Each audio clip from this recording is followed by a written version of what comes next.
में है तो कांग्रेस जातीय समीकरण साधने में जुटी है। कांग्रेस के चुनावी अभियान में मुद्दे कहीं गायब दिख रहे हैं।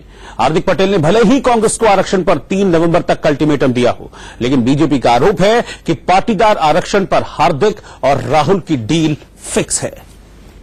एवं माननीय श्री राहुल जी અને प्रदेश प्रमुख अल्पेश ठाकुर साहब ने जोरदार समर्थन पतन जन समर्थन वड़े लोगों को हाथ लाते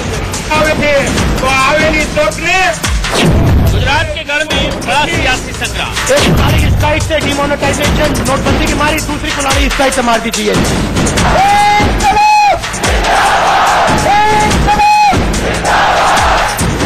जातीय समीकरण साधने की विनंती सम्मेलन के अंदर कार्यक्रम में आपने हमें आगे बढ़ाईशु। राहुल हार्दिक का मैच फिक्स।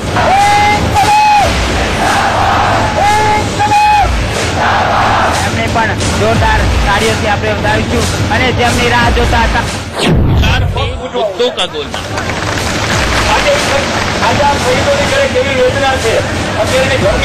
गुजरात में सियासी मिसाल मोहरे फिक्स हैं, चाल फिक्स है। हार्दिक पटेल ने पाटीदारों के आरक्षण पर भले ही कांग्रेस पार्टी को 3 नवंबर तक का अल्टीमेटम दिया, लेकिन कांग्रेस कह रही है कि उनका होमवर्क पूरा है। इंडिया न्यूज के एडिटर आंचल आनंद से कांग्रेस नेता शक्ति सिंह गोयल ने साफ किया कि प्लानिंग हो चुकी है और ऐलान हो जाएगा। गुजरात हाईकोर्ट का जो जजमेंट है वो क्लियर कहता है कि आप हम साइंटिफिक सर्वे करवाएंगे, हम कानूनन जो भी जरूरियात है उसको पूरी करके उस तरह का विधेयक लाएंगे।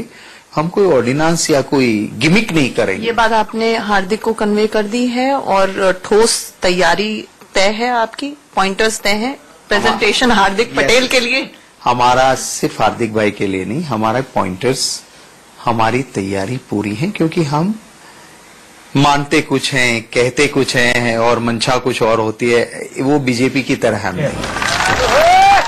पाटीदारों को आरक्षण का प्लान सामने रखा तो बीजेपी ने उस पर सवाल खड़े कर दिए। आरोप लगाया कि कांग्रेस आरक्षण के नाम पर पाटीदारों को गुमराह कर रही है।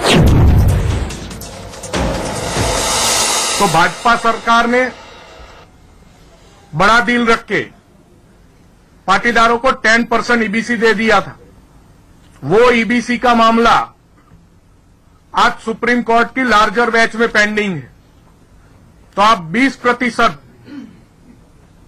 ईबीसी की बात कर रहे हो, तो जब 10% ईबीसी ही सुप्रीम कोर्ट में पेंडिंग है तो 20% किसी भी तरह संभव नहीं है।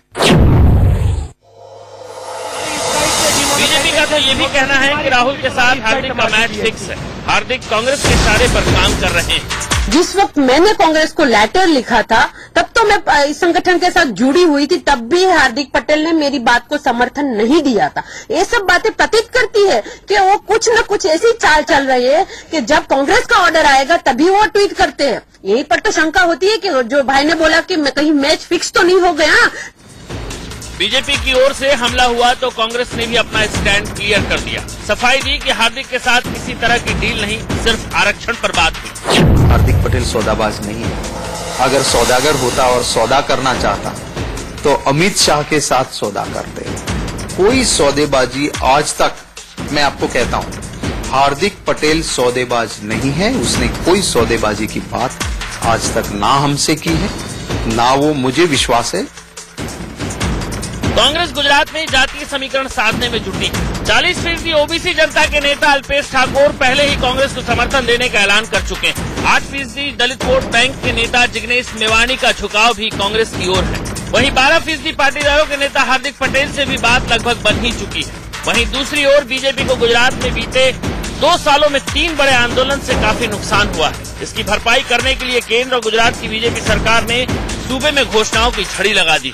इसमें पाटीदार आंदोलनकारियों के 400 से अधिक केस वापस लेने का फैसला, सफाई कर्मियों की अनुकंपा पर नियुक्ति, एसटी कर्मचारियों की लंबित एचआरए भुगतान समेत बीजेपी ने गुजरात की जनता के लिए करीब 35 घोषणाएं और की। गुजरात के चुनाव कितने अहम हैं, इस बात को ऐसे समझा जा सकता है कि अमित शाह और नरेंद्र मोदी ने खुद गुजरात का मोर्चा संभाल रखा है। लेकिन कांग्रेस मानती है कि ये गुंडों की टोली है जो सिर्फ सपने दिखा सकती है। गुंडे लोगों की टोली है, डॉन कोई बड़ा अच्छा इंसान। डॉन मूवी का डायलॉग है। हाँ, तो वो यही डॉन है और डॉन कभी लंबा नहीं दौड़ सकता, एक न एक दिन उसके अपनी करनी भुगतनी ही पड़ती है। और गुजरातियों ने बहुत वक्त दिया, बहुत टाइम दिया। सपनों के सौदागर आते थे, ख्वाब बांट के चले गए, और एक नहीं, हमें वक्त कम पड़ रहा है, वक्त कम पड़ रहा है। दिल्ली में सरकार हमारी नहीं है, अगर दिल्ली में सरकार आ जाए तो आपके अच्छे दिन समझ लो।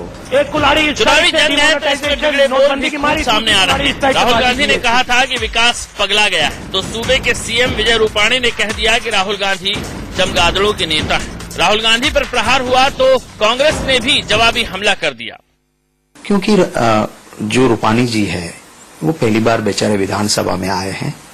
ये तो अमित शाह जी बैकसीट ड्राइविंग करना चाहते थे, तो एकदम जूनियर को प्रदेश का अध्यक्ष, एकदम जूनियर को सीएम बना दिया है। और अमित शाह जो कहते हैं वो बोलते हैं।